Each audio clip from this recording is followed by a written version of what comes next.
So you've tuned in to the behind the scenes of our advanced session recording project at Full Sail University. It entitled that our group got together and find an artist, in which we did find one by the name of SJ.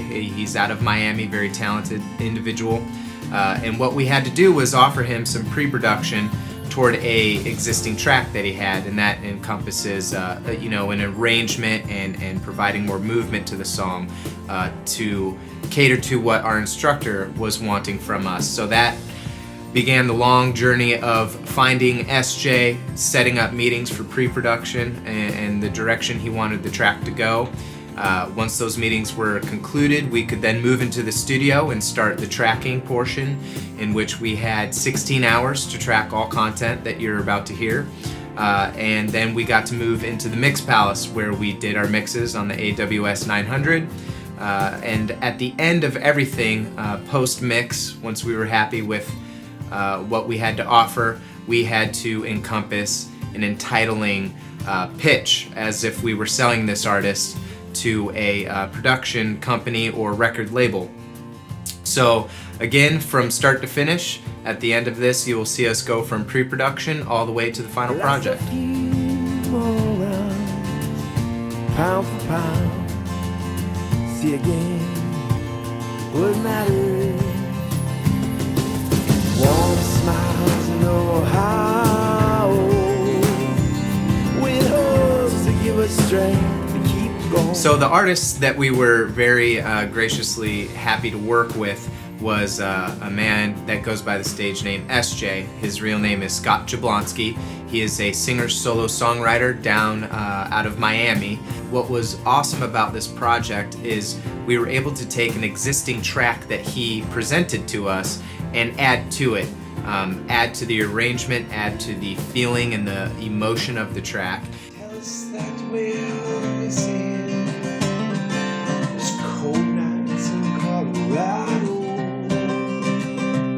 just gazing at how quiet the snowfall. September in Vermont. When we first listened to The Shadows, which is the arrangement that SJ had brought to us, we felt it could use more worldly instruments, in which you'll hear a much more group folk feeling.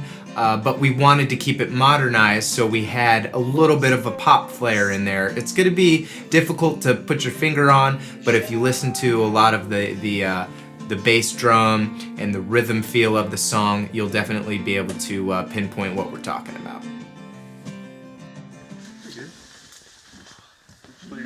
Is the shadows, the mood is relaxed, pensive. It was awesome when that feature came out. This is us sending to him.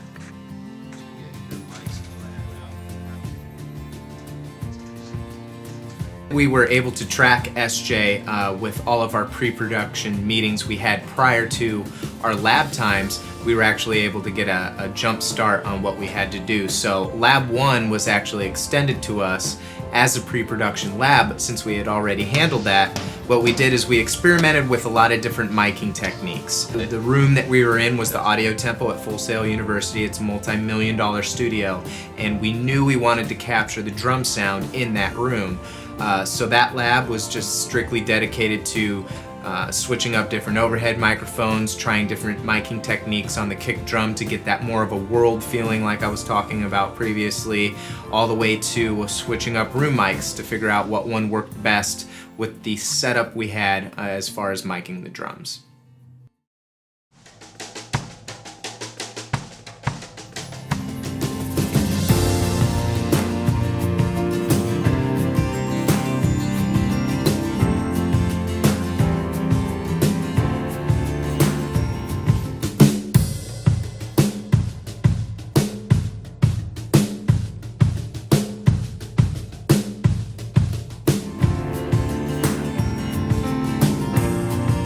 So with Lab 2, we were actually able to start recording content that we were going to use in our final product.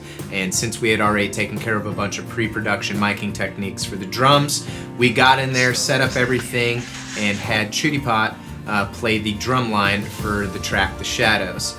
We also did some tom work in which we pulled the floor tom out into the center of the room and we tuned that tom to the key of F, or the note of F, so that we could match the key of the song. And he played some very big, large sounding drum hits that we used for the bridge portion of The Shadows, which really, again, added to that world feel that we were going for. 'Cause when quiet screams, life gets louder. We'll take a few steps back, skip over the cracks, and see the best times we're always together, like long nights.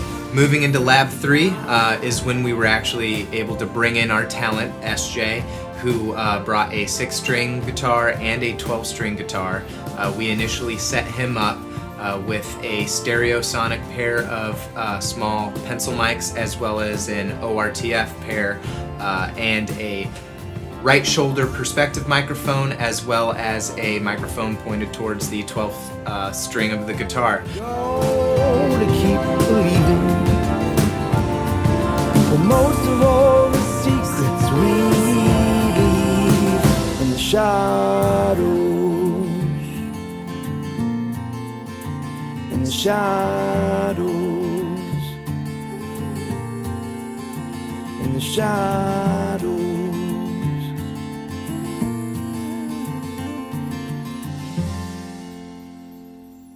It seems to be a lot of microphones to capture one person, but due to the time constraints, we wanted options. So when we set this up, we made sure everything was in phase and we weren't going to have any cancellation in that portion. And ultimately, all the microphones that captured his guitar tone came out wonderfully. And then we were able to move him into the vocal booth after he had tracked his guitar work, and he nailed the vocal. We ran him through a AKG2 microphone into a GML preamp, and then we lightly kissed his vocal with an LA2A compressor, which just captured the dark, gritty tone of Scott's voice perfectly. Let's trap this wind, breathe it in, stay close and listen, and to the frequencies that rub against our skin, and tell us that we are missing. Cold nights in Colorado. Just get Moving into Lab 4, what we did some sample-based recording to keep the organic flavor of this song. We didn't want to use any sound library samples, and some things that we recorded were some hand claps, some little bit of Congo work, which I don't think we actually used in the mix. And then we were able to get our hands on a very talented singer, Mackenzie, who was able to come down from Lake Mary and record backup vocals or harmony vocals to just kind of add to the character of the song and give a female dynamic, which really, really was nice and brought everything together. Her vocal meshed perfectly with SJ's, and we were very happy with the outcome. There's like nowhere to put anything in here. You can't put anything anywhere. Really good cellists, they have this technique called feather bowing, where the moment they get to the end of the bow, they can actually change direction without being heard. It's like witchcraft, but not me.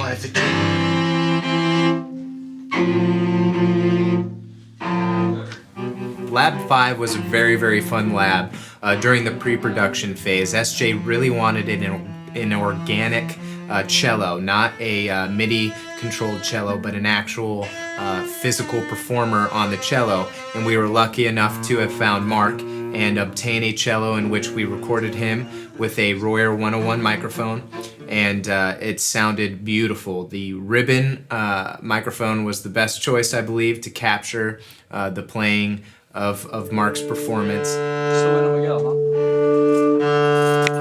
I'm living a dream. But most of get lost in the hills on purpose, taking purpose.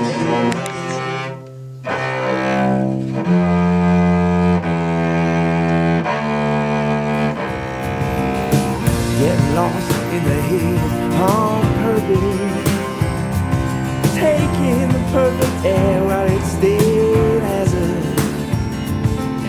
also able to bring in one of our group members, Andre Moseley, on the trumpet, which actually added to the bridge again of the song, in which everybody comes together and it really brings up the plateau of the track. And we were happy with how all of that turned out.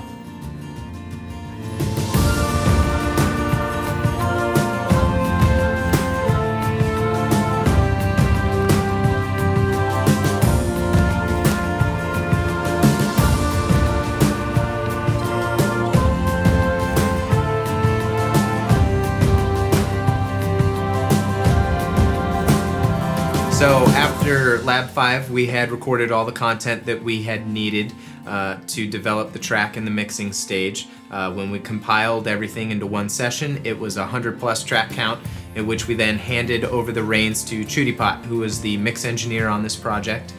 During this time, we are now compiling a pitch list and pitch documentation so that we can present something and upsell this artist as deemed necessary in this project to a label.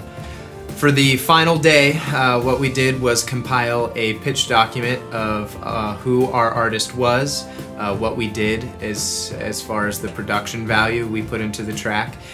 We also had to construct a budget of how we spent our time in the studio, how we spent our time on advertising and promoting our artist via sandwich boards at college places to get them to shows, or as far as merchandise sales. And at the end of that pitch, we were then able to present what you were about to watch, which is SJ's The Shadows, accompanied by a great video. Like long nights with friends in Miami, trying hard to find life's true meaning, clowning around in a bird, just passing through so we don't forget who we were. Heart cries when it hurts to see people we have to let go to keep believing. But most of all,